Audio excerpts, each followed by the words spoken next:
चल रही महामारी सभी के लिए चुनौतीपूर्ण है। पहली लहर की तुलना में कोविड की दूसरी लहर ज्यादा संक्रामक थी। डॉक्टरों की कड़ी मेहनत, समर्पण और उनके प्रति जुनून के बावजूद कई मरीज ठीक हो गए और विभिन्न रोगियों ने दम तोड़ दिया। मामलों की बढ़ती संख्या ने न केवल आम जनता में दहशत पैदा की, बल्कि स्वास्थ्य कर्मियों पर शारीरिक और मानसिक बोझ को जोड़कर स्वास्थ्य प्रणाली पर काम का बोझ भी बढ़ा दिया। महामारी का यह भारी बोझ डॉक्टरों के लिए एक मनोवैज्ञानिक तनाव के रूप में सामने आया।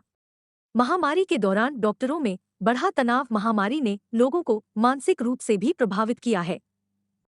किसी प्रियजन को खोने का दुख, नौकरी खोने की चिंता, अलगाव और आवाजाही पर प्रतिबंध, कठिन पारिवारिक गतिशीलता और भविष्य के बारे में अनिश्चितता कुछ ऐसे विचार हैं जिनसे लोग महामारी के दौरान पीड़ित हैं। एक तरफ जहां लोग इस तरह के मानसिक स्वास्थ्य के मुद्दों का सामना कर रहे हैं, वहीं दूसरी तरफ डॉक्टर भी इससे पीड़ित हैं। तो आइए हम इन सारे महान डॉक्टरों को सलाम करते हैं और मिलते हैं ओरियस हॉस्पिटल के डॉ प्रक्षित महाजन से हमारे इस खास I'm प्रोग्राम में। Dr. Parikshit Mahajan. I'm working as a physician and consultant critical care at Aureus Institute of Medical Sciences. Doctors day हमारे डॉक्टर्स के लिए, डॉक्टर्स सब लोगों के लिए बहुत इम्पोर्टेंट एक दिन रहता है, जिसमें हमारे जो हॉस्पिटल के स्टाफ है और हम सब मिलके वो थोड़ा सेलिब्रेट करते हैं। सभी डॉक्टर्स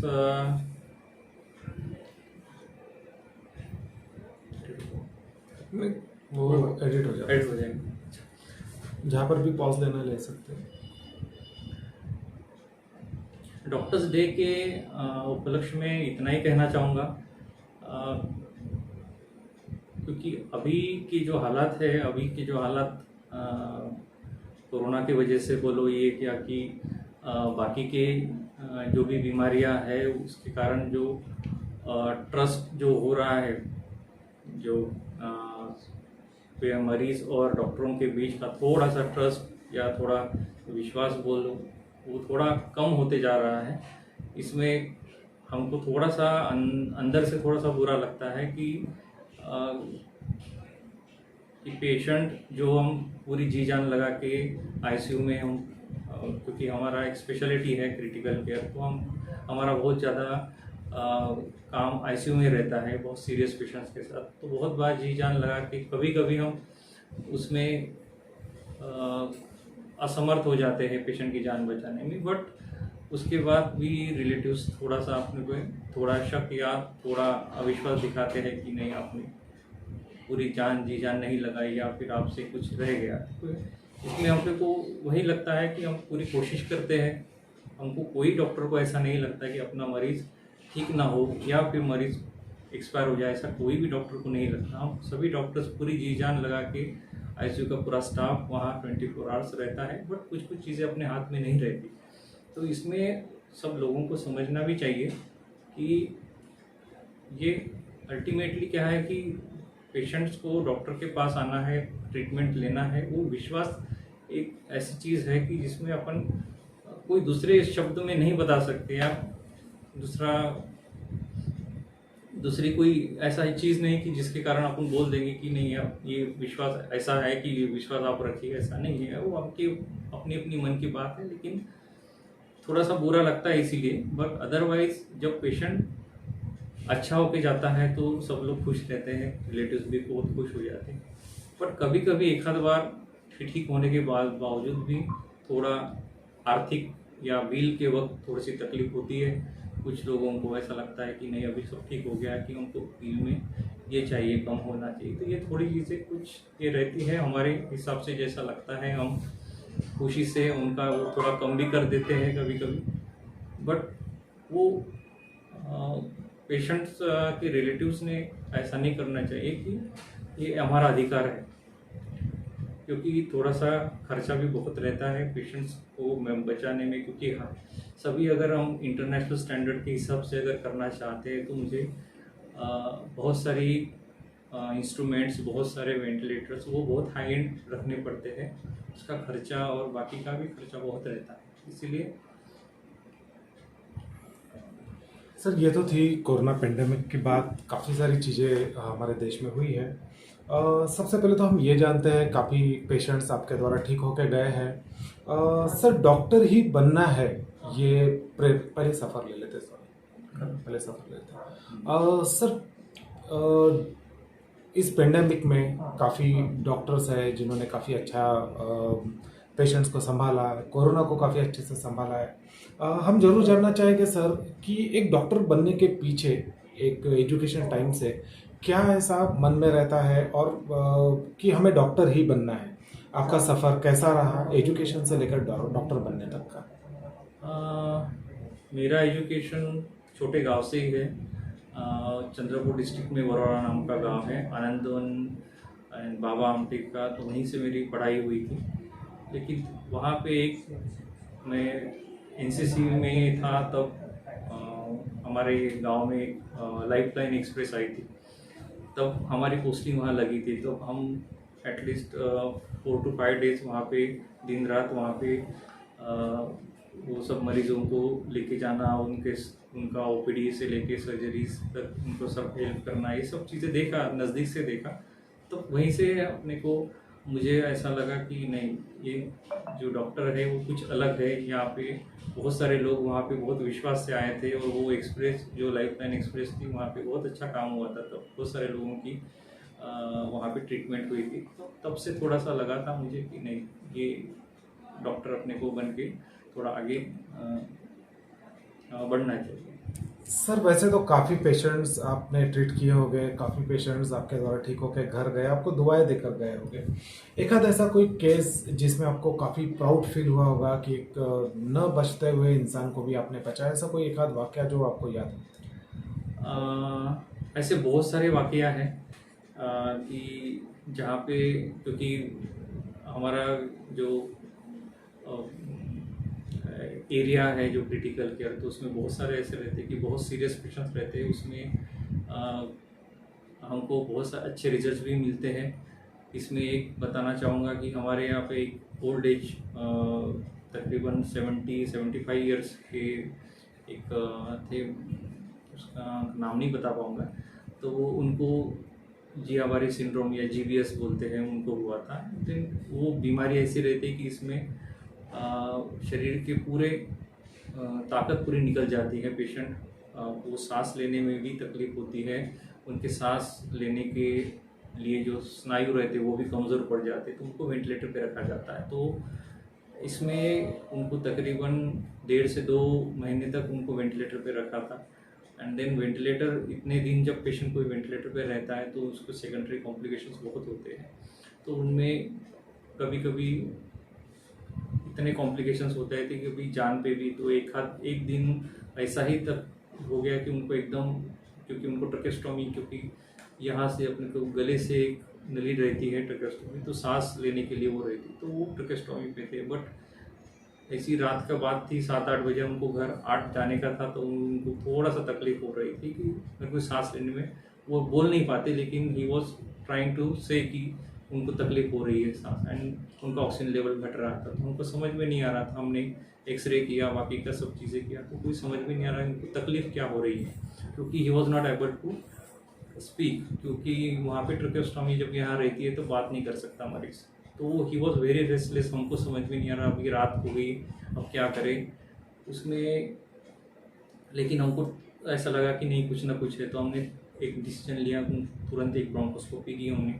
ब्रोंकोस्कोपी बोले तो यहाँ से अपने को लंग्स में डायरेक्ट अपने को एक दूरबीन से जाना पड़ता है, तो हमने तुरंत ब्रोंकोस्कोपी किया। और उनमें एक थोड़ा सा बहुत बड़ा एक प्लग था, तो उनको सांस लेने में पूरा फंसा हुआ था, तो उनको वो निकाला, तो वो एकदम वो ठीक हो गए। तो वो दैट टाइम, उसके बाद वो ठीक हो गए धीरे धीरे करके, उनकी पूरी ताकत वापस आ गई, वेंटिलेटर से हो गए, वो बाद में चलने फिरने लगे। लेकिन अभी भी वो हर हमारा बर्थडे रहो या हमारा दिवाली रहो, अभी भी वो खुद गाड़ी लेके 2 व्हीलर भी चलाते अभी, और 4 व्हीलर भी चलाते, वो आके घर पे आते बाकायदा, क्योंकि उनको मालूम है कि उस रात में अगर मैं और डॉक्टर राजपूत मेरे सहयोगी थे, उन दोनों ने वो कोशिश की थी उनसे और वो बच गए। तो उनको वो रात वो याद है, तो हमेशा वो आते हैं, अभी भी वो घर पे आते हैं और हर दिवाली में आते हैं और मिल के जाते हैं। तो ये बहुत अच्छा लगता है कि मरीज जब अच्छा होके जाता है तो उसको शब्दों में बयां नहीं कर सकते वो खुशी को। एक तरफ हमने कोरोना पेंडेमिक देखा और एक तरफ ऐसा भी देखा कि कई बार कई सारे हॉस्पिटल्स में तोड़फोड़ हुई। यहाँ पर कहीं तो ऐसा लगा है कि डॉक्टर और पेशेंट्स इसके बीच में कुछ दूरियां आती नजर आई है, ट्रस्ट एक जाता नजर आया है। इस पर आप क्या कहेंगे? देखिए, कोरोना में प्रॉब्लम ये थी कि पेशेंट के रिलेटिव्स पेशेंट के साथ नहीं होते थे। वो एक सबसे बड़ा एक दिक्कत थी, वो नहीं रख सकते, कोई कहीं भी नहीं रख सकते थे। तो एक जब मरीज को या मेरे नियर एंड डियर को कोई भर्ती है, वो सीरियस कंडीशन में, मैं उसको नहीं मिल पा रहा हूँ, उसका जो ये रहता है, उसकी जो भावना रहती है, वो अपन उसको एक खुद को वो उसकी जो भावना है वो हम नहीं समझ पाते। तो उनको ऑब्वियस ऐसा लगता है कि मेरे पीछे या मैं नहीं देख पा रहा हूँ, तो वहाँ इतना सीरियस हो रहा है, तो वो डॉक्टर कुछ सही में कर रहे हैं, नहीं कर रहे हैं, क्या कर रहे हैं, वो डॉक्टर सही उसमें बताते भी हैं उनको डॉक्टर्स की नहीं ये, क्योंकि हमारे हॉस्पिटल में जैसे कोविड का है तो हमको डेली हमको पेशेंट के रिलेटिव्स को हम बता देते, वीडियो कॉलिंग करते थे कि ऐसा ऐसा आपका मरीज़ है, आपकी ये स्थिति है, ऐसा है, उसको डेली होता है। तो लेकिन कहीं कहीं कुछ हॉस्पिटल्स में इतना वर्कलोड भी था बहुत ज़्यादा कि या स्टाफ का वर्क ये भी था, स्टाफ सब लोग ये पॉजिटिव हो रहे थे उनके पास, तो कहीं कभी उनके जो कम्युनिकेशन गैप समझ लीजिए कि उसके कारण भी ऐसा हो सकता है कि रिलेटिव्स को लगता है कि नहीं और मुझे बराबर बताया नहीं जा रहा या जल्दी बताया जा रहा, मुझे और कुछ बताना चाहिए, बट उतना पॉसिबल था नहीं। जितनी ज़रूरी चीज़ें थी वो डेली उनको बताते थे, उसके बावजूद भी कहीं कहीं जगह पे वो निगेटिव रिजल्ट आने के कारण डॉक्टरों के पर या अस्पताल पे हमला हुआ या उनको गाली गलौज हुई या उनको यानी शारीरिक रूप से प्रताड़ित किया गया। तो ये सब चीज़ें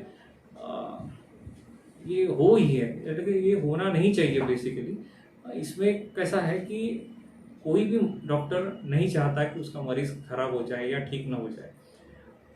उसको सब ने दिलों यानी पूरी जान लगा के कोशिश कर रहे थे, क्योंकि हमारे हॉस्पिटल में हमने देखा, हमने थाउजेंड्स ऑफ पेशेंट्स कोविड के किए हैं, उसमें भी देखा कि जो बेचारे सिस्टर्स है, बहुत ही कम एज के सिस्टर्स, वो भी स्टाफ सब पूरी जी जान लगा के कभी कभी डबल ड्यूटी बेचारों को करनी पड़ती थी, क्योंकि उनके सहयोगी बीमार होते थे। उसके बावजूद भी उन्होंने और हमने बहुत नज़दीक से देखा, बहुत कोशिश की, लेकिन कुछ पेशेंट्स नहीं बचने वाले थे या बहुत सीरियस कंडीशन में आते थे तो उसको नहीं बचा पाए। तो उसमें उनको डॉक्टर्स को या स्टाफ को दोष देके या उसको उससे कोई हल नहीं निकलेगा। ये समझना चाहिए सब लोगों को, क्योंकि कोशिश तो हम करेंगे, यानी हमको कोई कुछ बोले या ना बोले, या कोई गरीब पेशेंट रहो या कोई अमीर पेशेंट रहो या कोई वीआईपी पेशेंट हो, ट्रीटमेंट सेम रहता है कि हम पूरी कोशिश करते हैं उसको बचाने की। उसमें कोई ऐसा देखता नहीं कि भाई हमारे ये फलाना पेशेंट है, इसको नहीं देखा या इसकी तरफ बराबर ध्यान नहीं दिया, उसकी तरफ ज़्यादा ध्यान दिया, हमारे पे नहीं, ऐसा नहीं होता है। सभी पेशेंट जो सीरियस रहते हैं उसके ऊपर बराबर ध्यान देते हैं और कोशिश करते हैं। तो इतनी ही मेरी इच्छा है कि डॉक्टर्स पे या स्टाफ पे थोड़ा भरोसा रखें तो मरीज, क्योंकि क्या होता है कि अकेला मरीज वहाँ रहता है डॉक्टर के सामने, आपका नेगेटिविटी उधर मरीज के पास ट्रांसफर हो जाती है, मरीज को भी डर लगता है फिर, क्योंकि आप कंटिन्यू प्रॉब्लम ये था कि कोरोना पीरियड में पेशेंट के पास मोबाइल रहता था, वो रिलेटिव्स आप क्या बात करते हो उसके साथ, अगर वो आप पॉजिटिव नहीं देंगे उसको, नेगेटिव देंगे तो वो डर जाएगा।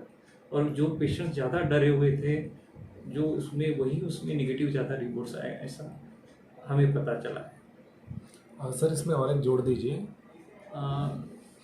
इसमें पेशेंट्स के साथ साथ जो काम कर रहे हैं, जो हॉस्पिटल स्टाफ है, डॉक्टर्स है, सिस्टर्स है, मौसी और जो अटेंडेंट्स है, उनको भी बहुत सारे लोगों को कोविड हुआ। मेरे ही हॉस्पिटल में मैक्सिमम कंसल्टेंट्स सबको कोविड होके गया, कुछ कंसल्टेंट्स को एडमिट करके उनको ट्रीटमेंट भी देना पड़ा, बहुत सारे स्टाफ को देना पड़ा। तो ऐसा नहीं है कि वी आर नॉट प्रोन, क्योंकि मुझे कोई सीरियस पेशेंट के पास जाना पड़ता है, उनकी इनको इन्वेजिव प्रोसीजर्स करना पड़ता है, नज़दीक जाके उनकी सांस की नली में नली डालना पड़ता है, तो वी आर ऑल्सो प्रोन। तो हम वो डर नहीं रहे, क्योंकि हमको हुआ भी है। लेकिन आप ऐसा नहीं होना चाहिए कि आप अविश्वास दिखाएंगे या फिर निगेटिव रिजल्ट आ गया तो फिर आप डॉक्टरों को या फिर स्टाफ को कोसेंगे कि ये सब चीज़ें अच्छी नहीं है। क्योंकि बहुत सारे डॉक्टरों ने भी जान गंवाई है, बहुत सारे सिस्टर्स अटेंडेंट लोगों ने भी जान गंवाई है इसमें। इसीलिए डॉक्टर्स के ऊपर जो हमले हुए हैं तो उसकी तो मैं कड़े शब्दों में निंदा करता हूँ। तो ऐसा बिल्कुल नहीं होना चाहिए। सर, आज डॉक्टर डे है। कोरोना पेंडेमिक से हम सब गुजरे हैं। प्राथमिक जिम्मेदारी ये डॉक्टर्स की है और डॉक्टर्स ने इसे बखूबी निभाया है। तीसरी लहर आने वाली ऐसे प्रेडिक्ट किया जा रहा है। क्या एक लाइफस्टाइल होना चाहिए, कैसे लोगों ने जीना चाहिए आने वाले समय में कोरोना को देखते हुए? मैं इतना ही कहूँगा कि डर जो है वो थोड़ा सा दूर रखिए, डरिए नहीं। हमने सिर्फ अपने मास्क अच्छे से पहना, अगर अपना हैंड हाइजीन अच्छे से रखा तो हम थर्ड वेव भी आसानी से निकाल पाएंगे। थर्ड वेव सही में कितनी आने वाली है, क्या है, वो अभी भी अनप्रेडिक्टेबल है। लेकिन सबसे बचा जा सकता है तो वैक्सीन जितना जल्दी हो सके, अगर अपना नंबर आया या जो होता है अपना वैक्सीनेट खुद को कर ले। तो जो वैक्सीनेट हुए हैं उन्होंने बिल्कुल मास्क नहीं पहनना ऐसा ज़रूरी नहीं है। फिलहाल मास्क पहनना है, सबने हैंड हाइजीन करना है, हैंड हाइजीन प्रॉपरली मेंटेन करनी है।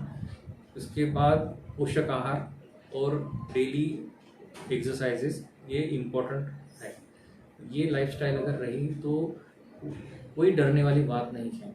लेकिन हम सोशल डिस्टेंसिंग नहीं रखेंगे, मास्क बराबर नहीं पहनेंगे तो डेफिनेटली क्योंकि हमारा पॉपुलेशन ज़्यादा है, डेंसिटी ज़्यादा है, तो स्प्रेड होने के ज़्यादा चांसेस रहेंगे। तो जो सेकंड वेव में हमने देखा है, हम कभी नहीं चाहते कि हम थर्ड वेव में ऐसा देखना है, क्योंकि बहुत ही दुर्भाग्यशाली था वो दिन हमने जो काम किए हैं।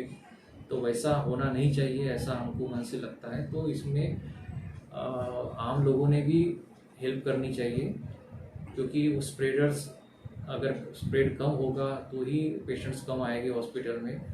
हमारी तो इच्छा है कि कम से कम पेशेंट्स आए हॉस्पिटल में और पेशेंट्स को एटलीस्ट क्रिटिकल केयर की ज़रूरत ना पड़े। सर, एक संदेश डॉक्टर्स डे के ऊपर देशवासियों के लिए।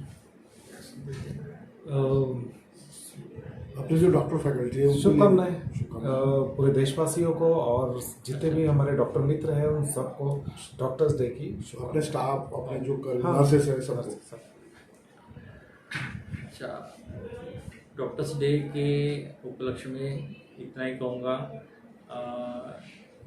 कि ये बहुत नोबेल प्रोफेशन था और आगे भी रहेगा। और मेरे सभी डॉक्टर्स मित्रों को और कलीग्स, जो सीनियर्स को, सबको मेरी तरफ से डॉक्टर्स डे की बहुत बहुत बधाइयाँ।